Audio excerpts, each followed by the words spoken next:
জাতীয় নির্বাচনের রেশ কাটতে না কাটতেই ঢাকার আকাশে বাতাসে এখন নতুন গুঞ্জন, ঢাকার পরবর্তী নগরপিতা কে হচ্ছেন।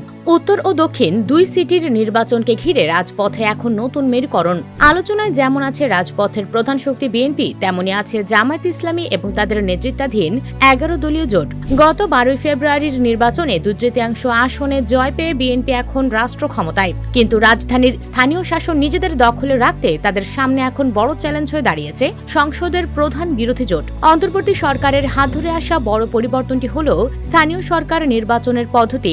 দলীয় প্রতীকের পরিবর্তে নির্বাচন এখন হবে নির্দলীয় পদ্ধতিতে। ক্ষমতাসীন বিএনপি এই ব্যবস্থার সমর্থক হলেও মাঠের প্রস্তুতিতে এক চুলো ছাড় দিচ্ছে না তারা। অন্যদিকে 11 দলীয় জোটের প্রধান শক্তি জামায়াত ইসলামী গত 1 বছর ধরে অত্যন্ত সংগোপনে তাদের প্রস্তুতি সেরেছে। ঢাকার 129টি ওয়ার্ডে ইতিমধ্যেই সম্ভাব্য কাউন্সিলর বাছাই সম্পন্ন করেছে তারা। রমজানের পরপরই হতে যাওয়া এই নির্বাচনের জন্য জামায়াত জোটের লক্ষ্য এখন একটাই, রাজধানীর 2 সিটি কর্পোরেশনে জয়ী হওয়া। ঢাকা দক্ষিণ সিটি কর্পোরেশন নিয়ে সবচেয়ে বেশি জল্পনা কল্পনা। জামায়াতের সম্ভাব্য প্রার্থী হিসেবে আলোচনায় আছেন পুরান ঢাকার প্রভাবশালী নেতা হাজী মোহাম্মদ এনায়েতুল্লাহ।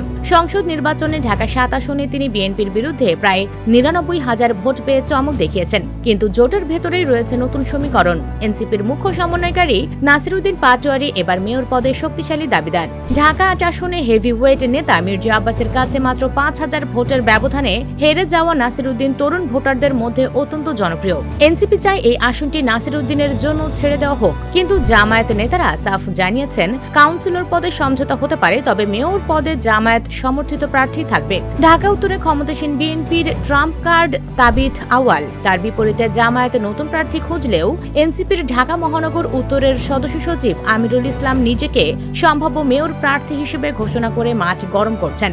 জামায়াত জোটের কৌশল হলো যারা সংসদ নির্বাচনে জোটের কারণে আসন ছেড়ে দিয়েছিলেন তাদেরই মেয়র নির্বাচনে অগ্রাধিকার দেওয়া হবে। যেমনটি দেখা যাচ্ছে নারায়ণগঞ্জ, সেখানে এনসিপিকে এমপি আসন দিলেও সিটি নির্বাচনে জামায়াতের প্রার্থী হচ্ছেন আব্দুল জব্বার। একইভাবে বরিশালে মোয়াজ্জেম হোসেন হেলাল এবং সিলেটে এহসানুল মাহবুব জোবায়েরের নাম প্রায় নিশ্চিত।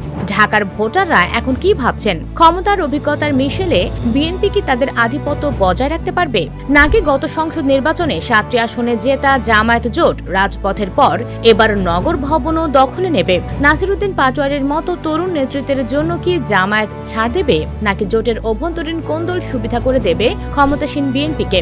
রাজধানীর উন্নয়নের চাবিকাঠি কার হাতে যাবে তা ঠিক হবে আসন্ন রমজানের ঠিক পরপরই। আপাতত ঢাকার রাজপথ এখন প্রস্তুত হচ্ছে এক নতুন রাজনৈতিক নাটকের জন্য, যেখানে তখত একটাই কিন্তু দাবিদার অনেক।